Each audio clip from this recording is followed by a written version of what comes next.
आपका भविष्य कोई कैसे बता सकता है? आपके बारे में आप क्या करते हो, आपका बिहेवियर, आपका गुण, आप क्या सोचते हो,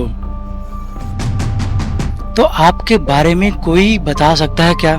आप खुद से एक बार सवाल करके देखो कि मुझसे बेहतर कोई और कैसे जान सकता है मेरा भविष्य, मेरा भूतकाल, मेरा प्रेजेंट, मेरा फ्यूचर कोई कैसे बता सकता है। आज हम इसी मुद्दे पे बात करने वाले हैं कि क्या एस्ट्रोलॉजर्स आपका फ्यूचर, आपके बारे में सब कुछ बता पाते हैं, या फिर यूं कहें कि ये एक झूठ है जो आपको सिर्फ मैनिपुलेट किया जाता है, आपको गुमराह किया जाता है और आप ये समझ ही नहीं पाते कि कोई भला मेरे बारे में कैसे बता सकता है। आज हम ऐसे ही टॉपिक पे बात करेंगे कि क्या एस्ट्रोलॉजर्स सही में प्रेडिक्शन कर पाते हैं। What does this mean?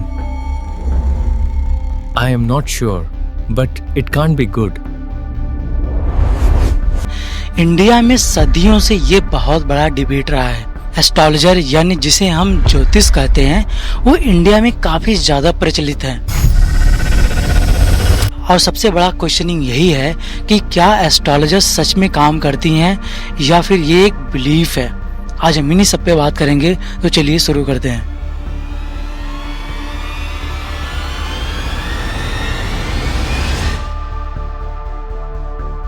Astrologer ये क्लेम करते हैं कि जन्म के टाइम पे जिस स्टार, जिस प्लेनेटरी का पोजीशन होता है, क्या वो हमारी पर्सनालिटी डिसाइड करते हैं, वो ऐसा क्लेम करते हैं। इस चीज को समझने के लिए हम यहाँ पे 3 पॉइंट को रखते हैं। पहला है प्लेनेटरी ग्रेविटी का नेग्लिजिबल इफेक्ट होना।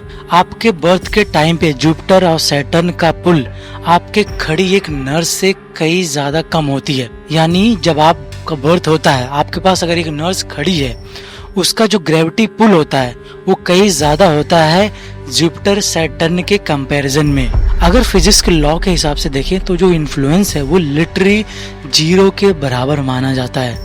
सेकेंड चीज, मैकेनिज्म मिसिंग का। एस्ट्रोलॉजर के पास ऐसा कोई साइंटिफिक एविडेंसेस नहीं है कि मिलियंस दूर प्लेनेट आपके मैरिज, आपका प्रमोशन, आपका फ्यूचर डिसाइड कैसे कर सकते हैं, ये मायने रखता है। थर्ड चीज है प्रिडिक्शन वेगुनेस। एस्ट्रोलॉजर के प्रिडिक्शन ऑफन बहुत ही ज्यादा वेगुनेस और जनरलाइज होते हैं, जिससे हर इंसान अपने आप में रिलेट कर लेता है इजिली। 1985 में नेचर मैगजीन में वर्ल्ड फेमस एक्सपेरिमेंट पब्लिश हुआ, कार्लसन एक्सपेरिमेंट। शॉन कार्लसन एक फिजिसिस्ट थे जिन्होंने एक एक्सपेरिमेंट रखा। वहां पे उन्होंने इनवाइट किया 28 एस्ट्रोलॉजर को और उन 28 एस्ट्रोलॉजर को 100 लोगों का बर्थ चार्ट दिए गए और साथ ही उन 100 लोगों का पर्सनालिटी रिपोर्ट भी उन 28 एस्ट्रोलॉजर को दिए गए और ये कैलिफोर्निया पर्सनालिटी इन्वेंटरी के बेसिस पे था। और यहीं पे उन 28 एस्ट्रोलॉजर को मैच करना था कि कौन सी पर्सनालिटी किससे मैच खाती है। और रिजल्ट जब आई सामने, उनकी एक्यूरेसी, जो रैंडम एक्यूरेसी है, उसके बराबर भी नहीं आई और यहाँ पे एस्ट्रोलॉजी पूरी तरह से फेल होती हुई दिखी। और यही इंडिया में 2008 में जयंत नालिकल जो एक एस्ट्रोलॉजिस्ट थे और नरेंद्र दालवोरकर जो एक रेशनलिस्ट थे, उन्होंने डबल एक्सपेरिमेंट कंडक्ट किए। इस एक्सपेरिमेंट में 100 बच्चों का कुंडली लिया गया, जिसमें से 50 लोग नॉर्मल थे और वहीं पे 50 लोग डिसेबल्ड लोग थे। और एस्ट्रोलॉजर का काम था कि आइडेंटिफाई करना कौन सा चार्ट किस ग्रुप से बिलोंग करता है।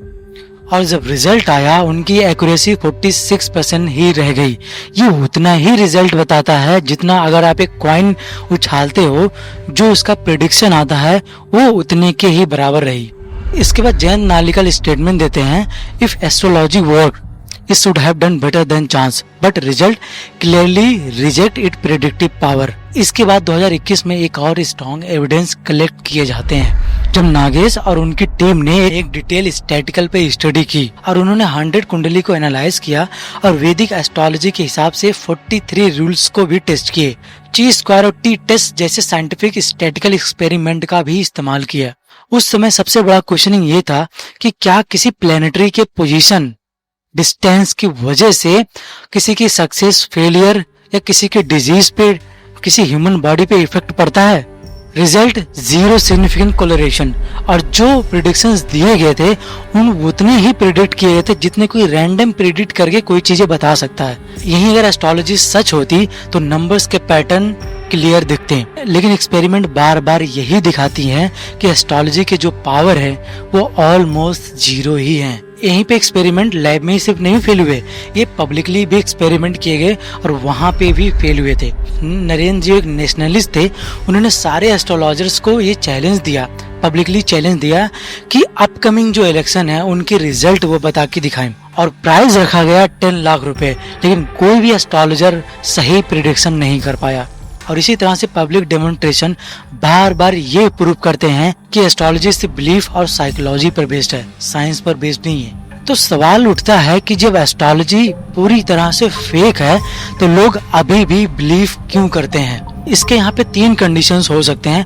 पहला है बर्नम इफेक्ट। जब स्टेटमेंट इतने जेनेरिक होते हैं तो लोग खुद ही इस चीज को रिलेट कर लेते हैं। एग्जाम्पल के लिए मैं किसी भी पर्सन को ये कह सकता हूँ कि आप बहुत मेहनती हो, लेकिन आप कभी कभी इमोशनल हो जाते हो, और ये चीजें कॉमन होती है। कोई भी किसी के बारे में ऐसा छोटा मोटा कॉमन एग्जाम्पल देके उसे बता सकता है कि आप बहुत इमोशनल हो, आप गुस्सा भी करते हो थोड़ा बहुत, आप हार्ड वर्किंग भी हो। तो ये कॉमन चीजें होती हैं जिसके वजह से लोग इस चीज को रिलेट कर लेते हैं और कहते हैं हाँ ये तो सही बता रहा है। दूसरा है कंफर्मेशन बायस।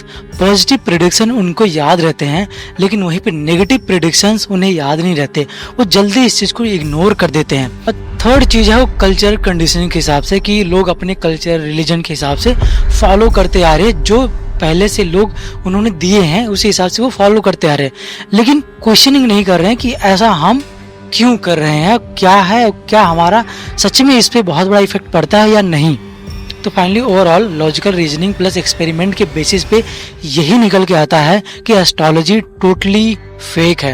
इसका अभी तक कोई साइंटिफिक एविडेंस नहीं मिला जिसके जरिए ये प्रूव किया जा सके कि एस्ट्रोलॉजी की जो प्रिडिक्ट करते हैं वो हमारे पास स्ट्रॉन्ग एविडेंस के साथ ये प्रॉपर तरीके से बता रहे हूँ। जो भी अभी तक टेस्ट और एक्सपेरिमेंट किए गए थे उनके टेस्ट रिजल्ट जो आए थे वो चांसेस उनके थे वो 0 आए, नेग्लिजिबल आए। यानी ये प्रूफ ही नहीं हो पाया है कि इनका जो प्रेडिक्शन है वो पूरी तरह से वैलिड है, प्रूवन है। तो इसी तरह से एस्ट्रोलॉजी एक सूडो साइंस में कंसीडर होती है। अगली बार जब भी आपका सामना किसी एस्ट्रोलॉजी से हो तो उससे 2-4 सवाल जरूर पूछो कि भैया तुम किसके बेसिस पे मेरा फ्यूचर, प्रेजेंट, मेरी जन्म कुंडली, क्या क्या चीजें वो बता रहे हो, बस वो मुझे एक्सप्लेन कर दो, मुझे वो जानना है। ये वीडियो आपको कैसा लगा कमेंट में जरूर बताइए, और वीडियो को लाइक शेयर सब्सक्राइब जरूर करिए। और आगे ऐसे फैक्ट्स के बेसिस पे मैं और सारी वीडियोस भी लेके आया करूंगा। तब तक के लिए आप वीडियो को शेयर लाइक जरूर सब्सक्राइब जरूर करिए और अपना ओपिनियन जरूर बताइए। ओपिनियन से भाई देखो फायदा होता है, हमें भी जानने को मिलता है कि हमारी वीडियो में एक्चुअली गलतियां कहाँ हो रही है, हम उस चीज को अगली वीडियो में सुधारने की कोशिश करते हैं। तो आपको ये वीडियो कैसा लगा जरूर कमेंट में बताइए। और ये जो ओवरऑल वीडियो था ये मैं टोटली फैक्ट्स के बेसिस पे मैंने बताया, जो मेरे पास जो डेटा थे, जो सारी चीजें मैंने कलेक्ट किया, जो मैंने रीड किए, उसके बेसिस पे मैंने बताए हैं। वो सारे जो प्रूफ है वो मैं डिस्क्रिप्शन में अटैच कर दूंगा, आप वहां से सारी चीजें पढ़ लेना।